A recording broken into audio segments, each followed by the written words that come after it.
United Nations Convention on the Law of the Sea, Article 236. Sovereign immunity.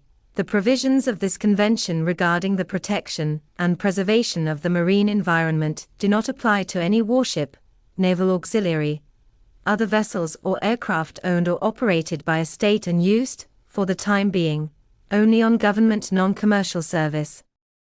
However, each state shall ensure, by the adoption of appropriate measures not impairing operations or operational capabilities of such vessels or aircraft owned or operated by it, that such vessels or aircraft act in a manner consistent, so far as is reasonable and practicable, with this convention.